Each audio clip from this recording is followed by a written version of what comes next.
자, 이번 시간에는 프로포션에 대해서 이제 컨피던스 인터벌에 대해서 설명해 보고자 합니다. 자, 프로포션, 즉 비율에 대해서 컨피던스 인터벌을 설명하기 위해서 우리가 처음에 이제 베르놀리 트라이어에 대해서 고려를 합니다. 자, 우리가 이제 알려진 거는 이제 만약에 x1부터 x2 n개가 있다고 가정을 합니다. 근데 이게 베르놀리 디스트리뷰션이라고 얘기를 하면 석세스 프로버빌리티가 이제 P라고 하고 한 번 시행해서 이제 석세스 하면 1이고 페이즈 하면 0으로 취급을 하는 거죠. 자, 그런 것들을 n번 시행해서 이것들을 다 더한 거는 뭐가 되나요? 이제 석세스한 횟수를 말하는 거기 때문에 y를 놓으면 이거는 바이노미얼 분포를 따릅니다. 자, 그래서 이 형태에서 이제 n을 나눈 게 뭐가 되냐면 x바가 되겠죠.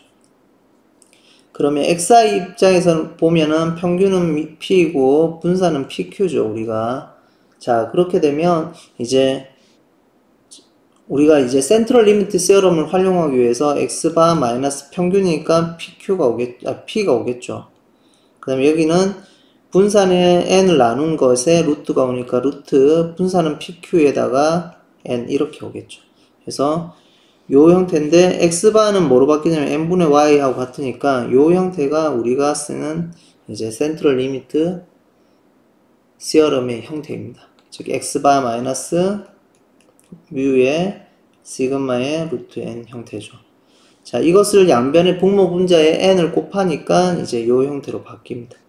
n을 곱하면 np로 바뀌고 여기는 n제곱이 들어와서 npq 형태로 바뀌겠죠. 그러면 이거는 n이 무한대로 갈 때 이제 정규 분포로 디스트리뷰션 센서로 수렴한다고 알려져 있으니까 n이 충분히 클 때 approximate normal distribution이 된다라는 얘기입니다. 표준 정규 분포로 이제 근사한다는 얘기죠. 그래서 표준 정규 분포를 활용해서 근사를 하면 이 사이에 있을 확률이 이제 마이너스 2분의 g알파 플러스 2분의 g알파에 있을 확률이 1 마이너스 알파가 근사적으로 1 마이너스 알파가 될 거고요. 이제 적당하게 변형을 하면 이런 형태로 바꿀 수가 있겠죠. 그래서 이 부분을 뒤에 다시 쓰면 뭐 이런 형태로 인터벌을 잡을 수가 있습니다.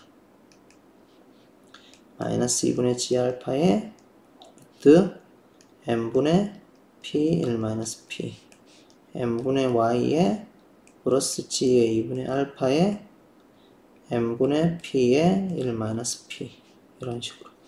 근데 우리가 알고 있는 거는 p를 모르잖아요. 우리가 이제 p는 이제 컨피던스 p를 알고 있으면 할 필요가 없으니까 p에 대한 컨피던스 인터벌을 이렇게 잡았는데 p를 지금 모르고 있잖아요. 근데 이제 이 인터벌에서 이 p가 연관이 돼 있잖아요. 그럼 이 p는 우리가 n분의 y로 이제 우리가 추정을 할 거니까 p 자리에 근사적으로 뭘 대입한다고? n분의 y를 이제 근사적으로 우리가 대입을 하겠다라는 얘기입니다. 자, 그래서 p 자리에 이제 n분의 y가 오는 거죠. 그러면 이제 이 값들은 이제 알고 있는 값으로 바뀌니까 자, 100 곱하기 1 마이너스 알파 퍼센트의 컨피던스 인터벌인데 근사적이니까 approximate confidence interval이죠. 그거는 이제 p 자리에는 n분의 y로 대체하는 거, 스몰 y로 쓴 거죠. 관찰된 값이면 이제 알고 있는 거니까. 자, 되고 여기는 n분의 y로 바뀐 이런 형태의 이제 인터벌이 p 프로포션에 대한 이제 컨피던스 인터벌이다. 뭐 이렇게 살펴볼 수 있습니다.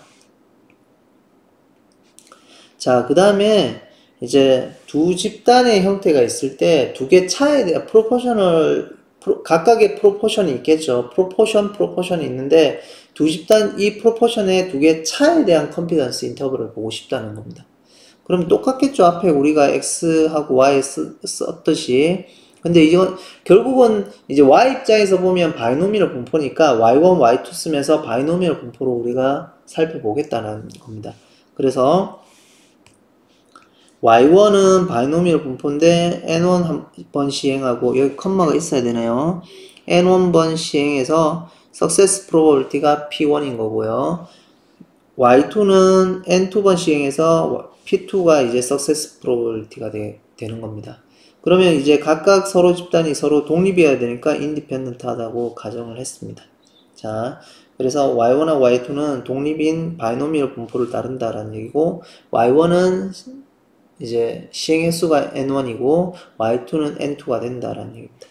그러면 이제 우리가 컨피던스 인터벌을 이제 찾기 위해서 N1분의 Y1을 쓰면 되겠죠. 그러면 이거에 대한 기대값하고 N2분의 Y2를 쓰면 되겠죠. 이 두 개 차에 대한 기대값은 보면은 Y1에 대한 기대값은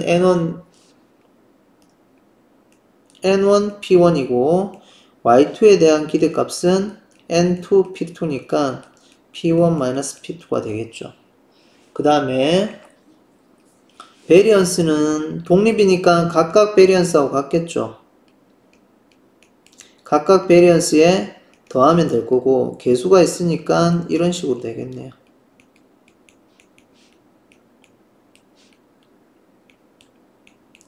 개수의 스퀘어의 값의 베리언스의 썸 형태로 나타내어지겠네요. 그러면 각각 베리언스는 뭐냐면은 MPQ 형태니까 P1 1-P1 그 다음에 N2의 P2 1-P2 뭐 이런 형태로 해서 이렇게 정리가 될 겁니다. 자, 이렇게 잡아서 그 다음에 뭐 처리하나요? 저희가 N1분의 Y1 빼기 N2분의 Y2에 아까 기대값 평균을 빼고 그 다음에 표준 편차로 나누었죠. 자, 이거는 이제 센트럴 리미트 시어럼을 쓰면 되겠죠. 자, 센트럴 리미트 시어럼을 써서 근사적으로 이제 표준 정규 분포로 근사한다라는 얘기입니다. approximate standard normal distribution을 따른다라는 얘기고요. 그러면 똑같이 우리가 P1, P2의 차에 대한 컨피던스 인터벌을 잡는 거지 우리가 P1, P2에 대해서 알지는 못하잖아요. 그러면 나중에 정리하면 우리가 여기에 대한 컨피던스 인터벌을 잡는 거죠. P1 P2가 적당하게 어떤 인터벌이 있을 거고 그러면 분모가 이제 적당히 섞여서 들어가니까 여기에 P1, P2를 다른 값으로 대체를 해야 되겠죠. 그래서 P1은 뭐로 대체를 하면 되나요? Y1에서 나온 거니까 이게 N1번 시행해서 success probability의 횟수니까 N1분의 small y1으로 쓸 거고요. P2는 똑같이 N2분의 small y2로 쓰면 되겠죠. 그래서 궁극적으로 요약하면 N1 y1 빼기 N2 y2 이 값이 그대로 들어올 거고요. 그 다음 빼기 g의 2분의 알파의 베타 그 다음에 여기 똑같이 해서 베타 이렇게 들어오겠죠. 베타는 요 분모값 들어오면 되겠죠. 분모값이 들어오는데 P1 자리에는 뭐가 들어오고 N1분의 Y1, N2분의 Y2가 들어올 거고요.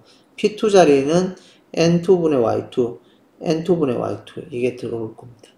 그렇게 하면 두 P1, P2 프로포션에 대한 차, 두 집단의 프로포션에 대한 차에 대한 컨피던스 인터벌은 이렇게 되는데 이거는 approximate confidence interval이다 라는 얘기입니다. 그러니까 이제 프로포션에 대한 컨피던스 인터벌 또는 프로포션에 대한 차에 대한 컨피던스 인터벌은 센트럴 리미트 시어럼을 활용해서 approximate confidence interval을 잡는다. 이렇게 요약할 수가 있습니다. 자, 그 다음에 샘플 사이즈는 다음 시간에 하도록 하겠습니다.